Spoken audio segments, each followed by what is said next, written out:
Blessings everyone, welcome back to another video, and in this video I'm going to tackle every lens I think you need for a crop sensor camera like the M50. I have here the sl2, but this would also work for any of the T3i, T5i, 80D, 90D, 77D, any crop sensor Canon camera. And I'm going to go even further than that and say any crop sensor camera or micro four thirds sensor camera. I think I have the 4 lenses that can do it all.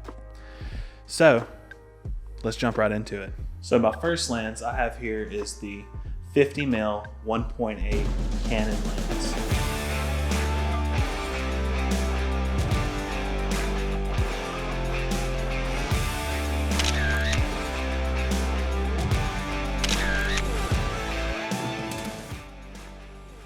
This lens comes in at around $120.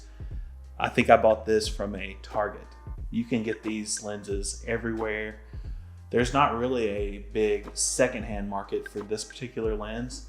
I've never found one under $90, $95. So in my experience, it's better just to go ahead and spend the $129 and get the actual brand new lens, because this is the 50mm 1.8 for $120-ish. You're getting a really nice low light lens, but one thing you have to look at is that it's really hard to film yourself with this lens. I know because I have another 50mm on this camera that I'm shooting on right now, and it is way back there. Because of the crop you're getting on a crop sensor camera, the thing is a 50mm lens is like really far back there.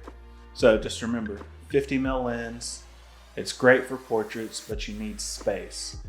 So I suggest large rooms shooting outside.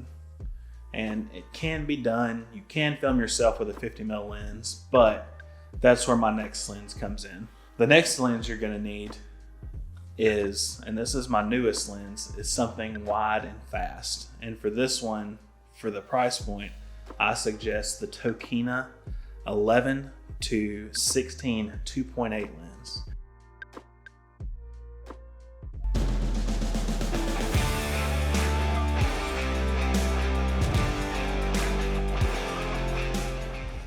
Now this is the lens that you want for filming yourself. It's wide, it looks super good. And just to go back, the 50mm and the 11 to 16mm don't have image stabilization. But the thing about the 11 to 16mm is that you're not really going to notice that. You will, but you won't. You just need to get your hands on it. I honestly wish, this is my newest lens out of all these, but I honestly wish that this would have been my first lens.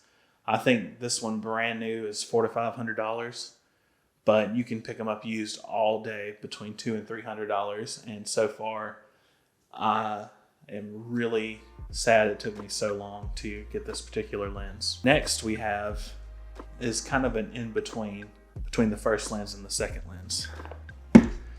This is the lens that you're going to hear everyone talk about. This is the Sigma 18 to 35 1.8.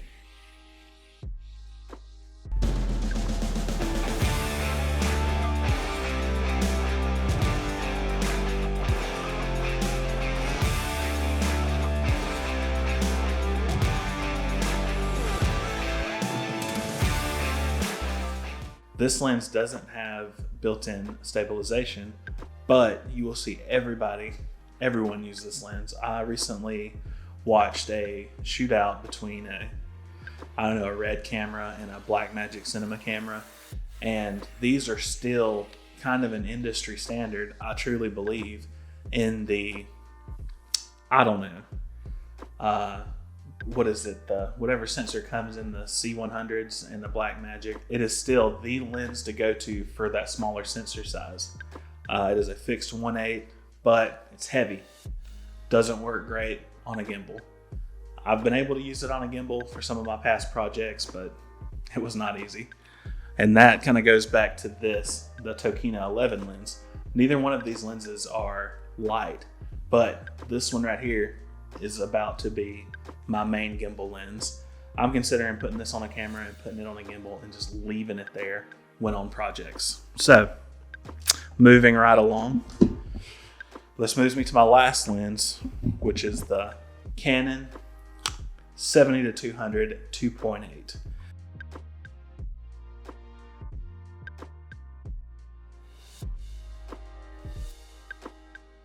Now, this is the only lens in all these lenses that has stabilization, but that stabilization doesn't do you a whole lot of good on a big, heavy lens like this. So this is not a lens you're gonna wanna do a whole lot of shooting handheld. It'll get the job done, and I love this for my wide shots. This is typically my wide angle. It's not a wide angle lens. This is typically my main angle at shooting a wedding. But this allows you to get close up on the action without actually being there. So working back across, starting back with the 50mm. The 50mm lens is gonna be great for portraits. It is the cheapest of all these lenses. It's gonna be great in low light, but it's not gonna be one you're typically gonna wanna film yourself with, just because of the crop you're getting on a 50mm lens. You can see in one of my previous videos where I take a 50mm out and try to film with it. It's not one you typically would film yourself with. So with that, we go to the Tokina 11-16, which is a wide focal range that's actually gonna allow you to film yourself. It's my most excited about it. It is my newest one again, and it is gonna be my main gimbal lens and probably my main filming myself lens, honestly. If I had to pick one of these lenses to take with me moving forward, it would probably have to be this Tokina lens. So with that said, the next lens, the Sigma 18-35, is my main lens. It would be the second lens I would take with me. Honestly, these two middle lenses are kind of going to be my kit from now on, with just taking these two for only specific cases. But moving on, and the Sigma lens is going to be the one that's going to allow you to call it my YouTube lens again. It's one that you're going to set up. It's probably is the sharpest and honestly best looking lens out of all these. And then finally back to the white big Canon 70-200 2.8. That is a monster. It looks great. It's always what I have on at least one of my cameras for most of my shooting. Well, I can't say that. It just depends on the situation, of course. So with that said, I truly believe this is every lens you would ever need on a crop sensor setup. And I'm counting that for any small sensor, any Blackmagic, the C cinema cameras, the C100, C200, C300. These are gonna be the lenses to get. Change my mind in the comments. And just remember, building up your lens collection doesn't have to happen overnight. I shot for years with just the kit lens on my Canon T3i, and I came up with great results, stuff that I'm still proud of to this day. But this collection of lenses right here are a result of endless hours of research, looking around, careful planning. With that said, thank you for watching the video. Please subscribe and like. Please let me know if this video helped you out, or if you have any other suggestions that I might have missed here.